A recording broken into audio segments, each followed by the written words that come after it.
I'm Natasha Kirchuk, and thanks for joining us from our studios in Israel. Coming up in today's newscast, Israel reportedly strikes Syrian government forces. We'll reveal how French Israelis are feeling as they head to the election polls, and Israel comes together to remember the victims of the Holocaust. Stay tuned for the latest news in Israel.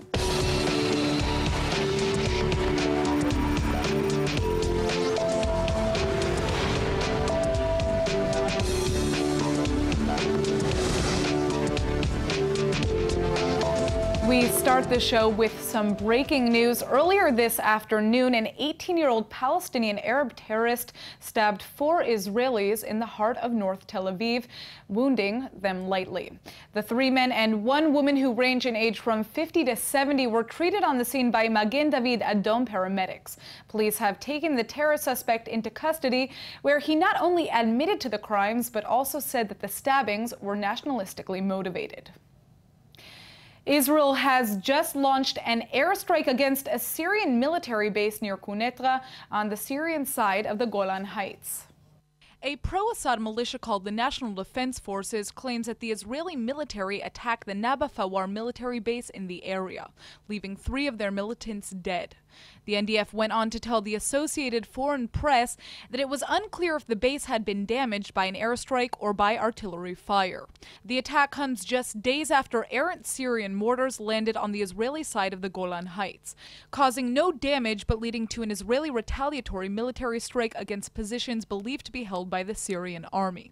In a statement released to the press, the IDF said it was not familiar with today's attack.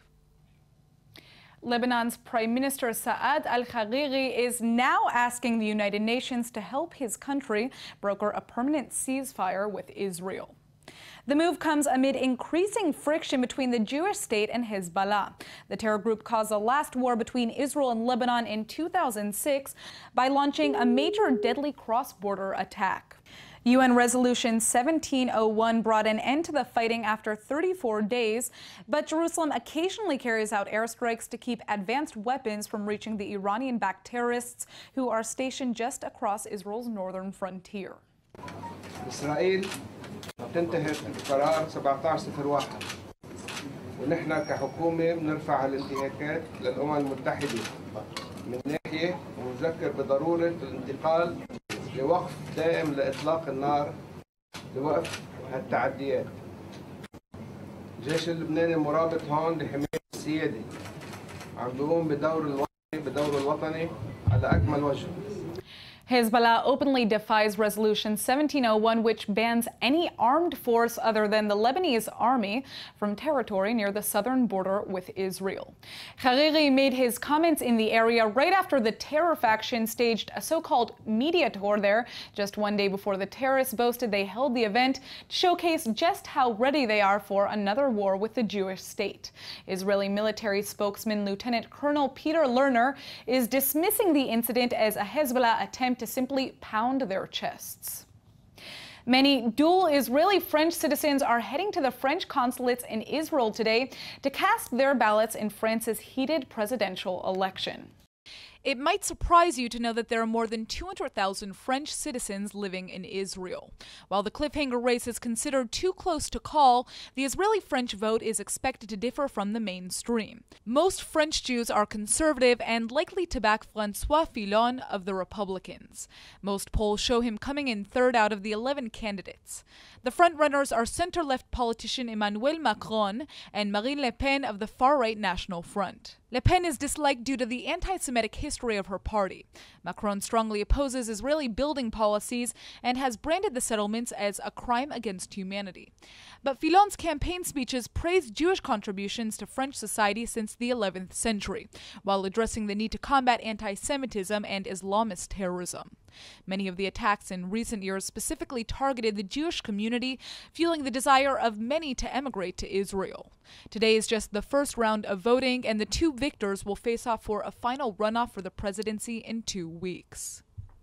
No one knows what will be the results of these elections. I hope it will be for the best of the Jewish people, the French Jewish people, and for Israel. We'll see. We'll see tomorrow. Joining me today on the phone from France is Rabbi Moshe Lewin, Executive Director of the Conference of European Rabbis, to discuss the ongoing French election and how it will impact French Jewry. Thanks for joining us, Rabbi. Thank you. So let's begin. What would a victory for Marine Le Pen mean for the Jewish people? Marine Le Pen, she will be, for sure, after the attacks in Paris, Champs-Élysées, people are scared, so I think she will win for the first step, and will be another one. We hope the best thing for the Jewish community will be, and for French people also, will be Macron and Fillon. This will mean a very, really democracy, but I'm not sure it's going to be this core. Who does the Jewish community believe will be the winner in this election? We hope or Fillon or Macron. Most of the Jewish people will vote for one of them, because Hamon is very close to the Arabs and Palestinians. So most of them will not vote. And I'm just going now, I have in my synagogue a ceremony for Yom HaShoah. And I have a member from the Parliament Assembly, and he said he's from the left. I mean, normally he should be with Macron. He said he's not going anymore in the Parliament. He stopped his job. So it's very, most of even the left, because it's very left, and that's why most of them will not be with him. Now, here's my final question for you. If Marine Le Pen is in fact elected, do you think that we're going to be seeing many more French Jews immigrating to Israel? To Israel or somewhere else. I know that a lot of Jewish people went to Canada, but to Miami, a lot of Jewish people went. To England, a lot of Jewish people left. But for sure will be some in Israel also. Great. Well, thank you so much for joining us. You're welcome, and we hope for something good for the Jewish people and for France. The left-wing Peace Now group is now claiming that a new illegal outpost is being built in the West Bank, just on the outskirts of Jerusalem. ILTV's Aaron Porce joins us with more details. Aaron? Thank you, Natasha. Yeah, according to Haaretz News, the police have just stopped the work being done on 7 structures at the new outpost, and they definitely do not have government approval. The outpost raisers are economically rather than ideologically motivated secular Israelis. The founders told local press that it's become too expensive to live in the Israeli capital of Jerusalem, so they want to move to the West Bank to access more affordable housing. They also say Palestinians are more than welcome to move in. That doesn't make any difference to Peace Now, though, which argues that any continued settlement construction harms the chances for a two-state peace agreement. But even though the new residents don't have building permits, it's reportedly difficult to evict them, because general construction in the area was previously authorized by the civil administration. This is the first so-called infraction since the Israeli government curtailed settlement building as a goodwill gesture to United States President Donald Trump. There's been no immediate reaction from the government since all these reports came out yesterday on the Jewish Sabbath. Now, joining me on the phone is Rabbi Marvin Heyer, a 2-time Academy Award winner, the founder of the Simon Wiesenthal Center, and a major advocate for human rights and tolerance around the world. Today, he joins us all the way from Los Angeles, just in time for Holocaust Memorial Day. Thank you so much for joining us, Rabbi. It's a pleasure. Let's first start by talking about the work that you have been doing at the Simon Wiesenthal Center. Part of the mission statement of the center is to promote Holocaust education. Has this gotten more challenging in recent times, given the fact that there are fewer and fewer survivors? Absolutely. First of all, there are fewer survivors, as you point out. Secondly, as I say many times when I speak, when in Hitler's final testament, just before he committed suicide, Hitler predicted it would take a few centuries for anti-Semitism to take hold again.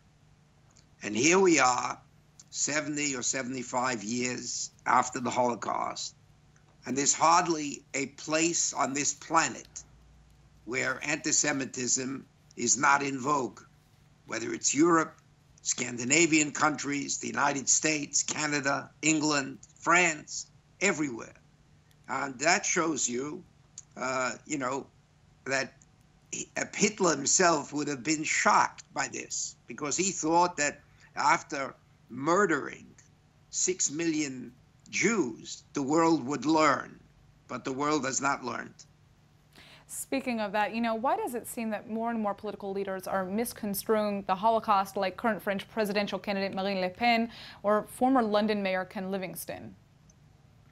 Oh, well, because they not only do they misconstrue it, they try to say that anti-Israel, in other words, if you hate Israel, Israel is the largest Jewish community in the world. Almost 7 million Jews live in the state of Israel. When you hate Israel and you hate Israelis, that is anti-Semitism. Do you see a growing problem with soft Holocaust denial, especially given White House spokesman Sean Spicer's recent comments on Hitler's use of chemical weapons, and also the fact that the White House failed to mention Jewish victims on International Holocaust Remembrance Day last January? Those were two unbelievable mistakes.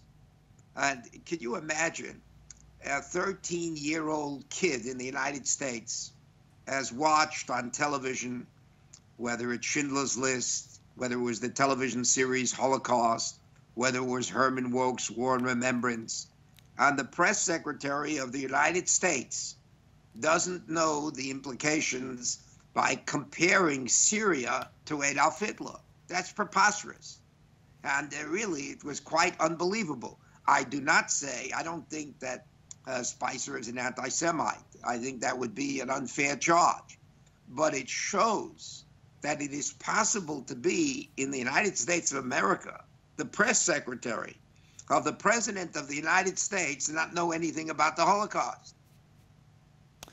That is true. Now, let's turn to something very exciting that happened to you.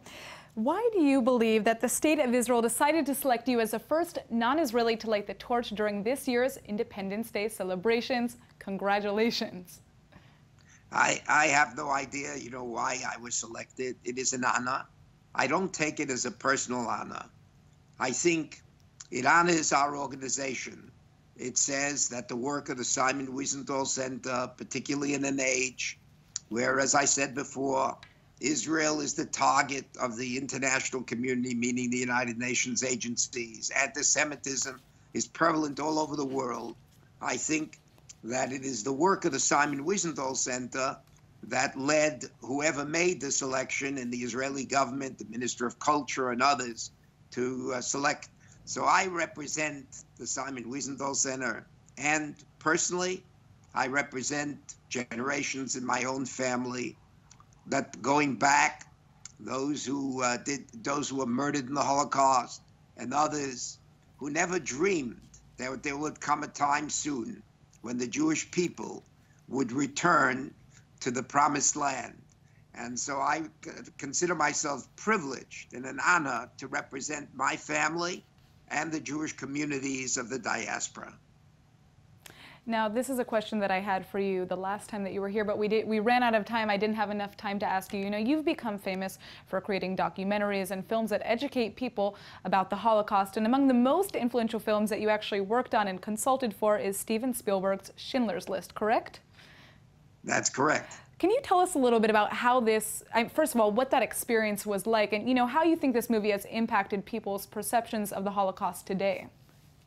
I think this movie is incredible because it told a story of, it presented the Holocaust in other words, it took a non-Jew and, it took Oskar Schindler, who was a Jew, and other non-Jews who worked there, and told a story that made it so personal. And I have to tell you that when I went to the set with Steven Spielberg, he took us to the set when they were filming this mass scene where Nazis were rounding up Jews. Even though we knew that this was acting, that this wasn't the real thing, I tell you that I was with Mrs. Spielberg, with Steven Spielberg's mother. She began to cry. We thought it was real. And the effect that this film had on the world, it turned so many people those who knew nothing about the Holocaust. And it was quite an extraordinary experience. And I can tell you that Stephen, you might ask, what did I contribute? What was my advice in the film? I had only two aspects of advice in the film. One was that the person who made Kiddush originally was a cantor who pronounced the Kiddush in perfect Sephardic Hebrew, the Hebrew that is now spoken in the modern state of Israel. But of course, in 1941, 1942, there was no such Hebrew. So I said this would be a mistake. And so we selected a survivor who just came into shul one day here in Los Angeles, and I saw he had a Polish accent, and I recommended him to Stephen. And he said the Kiddush. And when I saw him next, he said that he was so proud to make Kiddush for this film because he thinks that more people would have listened to his Kiddush than heard Moses on Mount Sinai. That's beautiful. Thank you so much for telling us about this incredibly unique experience that you had, and thank you so much for joining us, Rabbi. I hope we'll have you back soon. Thank you. Despite the horror of the Holocaust, there are countless examples of courage and heroism connected to that era. Our next story is about one survivor who's dedicated his life to helping the world remember the victims. The Holocaust Victims Names Recovery Project believes that knowing who each of the murdered Jews were will prevent them from being forgotten. The initiative has now documented the identities and histories of more than 4.7 million Jews who were killed in the Holocaust. One of the greatest contributors is 95-year-old Isser Gerber, who's come to be known as the One Man Commemoration Project. The Poland-born survivor endured the Jewish ghetto in his hometown of Ostrowik, a Nazi slave labor camp fighting with anti-Semitic partisans, and then the Polish army. After the German defeat, he came to Israel alone because his entire family and most of his town were killed. Seeking to preserve the memory of his relatives, Gerber first worked to detail their lives. He later expanded his efforts to include as many people from his community as he could remember. Today, those records add up to a massive collection of 1,778 pages of testimony, with each one reflecting a lost life. Gerber says that for him, the war would never end unless he rallied all of his strength and dedicated his own survival toward the remembrance of those who did not. Everyone here at ILTV joins me in thanking Isser Gerber for everything he's done for the Jewish people and helping us all to remember. An Israeli biotech company has just developed a new form of calcium to help fight various bone diseases like osteoporosis. Well, on top of that, they're discovering that this new calcium may even help people who are suffering from cancer. Joining me in the studio today is Amorphical CEO Yossi Ben and Professor Amir Arav to discuss their new calcium. Thank you so much for joining us. Thank you. Now, this sounds like a very exciting development. How did you develop this new form of calcium? It's a biomimicry. We are grow the crayfish, the lobster, and all the crayfish in the world change the shells. And usually all the lobster and all the crayfish and shrimps, it takes 1 month to build the new shells. Right. And this crayfish, it takes 3 days. And it's not 3 days. 3 days to build Wow. new shells. And the shells, it's with calcium and chitosan. And the crayfish is come from sweet water, our crayfish, and it's make this 10 times more quick from any lobster and shrimps in the world. And it's But how did you connect this to treating bone disease? Because I'm a farmer, and I look like this, like the farmer see this, and immediately you understand. Because if the lobster or the crayfish is build the shells really quick, it means it can help us for the bones, and not only the bones, for all the systems. It's like a mineral, what we are need for the tree, and it's Right. the same like a human being. So what makes this calcium unique and different from the calcium It's amorphous calcium carbonate. It's not crystalline, it's amorphous. The size is nano, and it's not crystalline. All the calcium what we are use, it's crystalline. The size is macro. It's big different. It's like elephant against fly, or small or big rock against small part of sand. And it's big different for the size. and it's not crystalline. It's not only the size is small, it means it's not crystalline. So tell us about the medical benefits of the calcium. Professor, osteoporosis. I think we have the best. We are sure we have the best product for osteoporosis, but not only osteoporosis. We are help for all the mineral the body needs.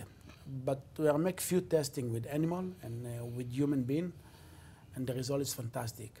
And if we are talking about osteoporosis, we are builder bones for animal.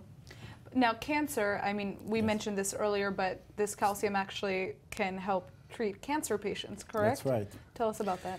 So I'm in the field of fertility in the last 30 years, and I'm working on embryos, how embryo grow. And what is interesting is that in the last day before they go into the uterus, they change the metabolism and they start to gain a lot of glucose, okay, and release acid, actually, acetic acid, which lactic acid, which reduce the pH, okay, increase the acidity and allow the cells, the embryo, to go into the uterus. Now, this mechanism is exactly what the cancer using, okay, the same mechanism. That means that it's changed into glucose uptake, okay, it's reduced the pH, and it's released some enzymes that allows the cells, the cancer cells, to go into the healthy tissue. And this is actually what kills the people. Now, okay. Now this amorphous calcium, it can help cancer patients. So because it's a calcium carbonate, when it's get into a place where the cancer environment, which is acidic, yes, with a low pH, it will release the carbonate and will increase the pH, so it will not allow the cells to go and to invade into a normal tissue. And duplicate. Wow, very interesting. And so this is the mechanism. Now, have you had any clinical trials yet? Obviously, I'm assuming that this calcium is not yet available to patients. Right. Yes, but we are working now on phase 3, phase 4 actually, patients and stage 4. Stage 4, yes. Wow. And also animal study, of course. Beautiful. Well, it seems as though you guys are creating and harvesting something that could really change millions of lives. I hope so. So I hope that you go live soon. Thank you so much for coming in. Thank you. Thank you. Much. Turning now to sports, there's been another triumph for Israeli athletes, this time at the European Artistic Gymnastics Championship in Romania. Israeli gymnast Alexander Shatilov was awarded the bronze for his stunning performance at the event on Saturday. This is the 7th medal the Uzbek-born athlete scored at the European Championships over his career. The 6-foot-tall sportsman won the prize for the floor apparatus exercise, finishing just behind his Russian and Romanian competitors. In world competitions, Shatilov came in 6th in the 2012 London Olympics and 8th at the 2008 Games in Beijing. Last year, he didn't make it to the finals in the Rio Olympics for either the floor or horizontal bar contests. The 30-year-old refuses to accept defeat, though, and he says he has no plans to retire due to his passion for the sport. The Hebrew word of the day is brought to you by the University of Haifa, Hebrew Summer Ulpan, open to everyone. And now for our Hebrew word of the day, which happens to be a phrase. In honor of Israel's Holocaust Memorial Day, the Hebrew phrase of the day is niskol velo nishkach, meaning we'll remember and never forget. Though the phrase in its entirety is typically reserved just for talking about the Holocaust, its individual parts are used all the time. Niskol means we'll remember. Tonight we remember the millions of Jews and other victims of the Nazi regime. Velo nishkach means and don't forget. When you take these seemingly simple words and put them together, they become a powerful manifesto, one that describes the entire ethos of the Jewish state. Niskol velo nishkach, we'll remember today and never forget in the future. All right, let's go ahead and take a look at the weather forecast. Tonight should be clear to partly cloudy with a low of 57 or 14 degrees Celsius. Tomorrow you can expect clear skies with little to no change in temperatures and an expected high of 70 or 21 degrees Celsius. All right, that's it for today's news. Today's exchange rate is 3.68 shekels to the American dollar. I'm Natasha Kirchuk, and thanks for watching.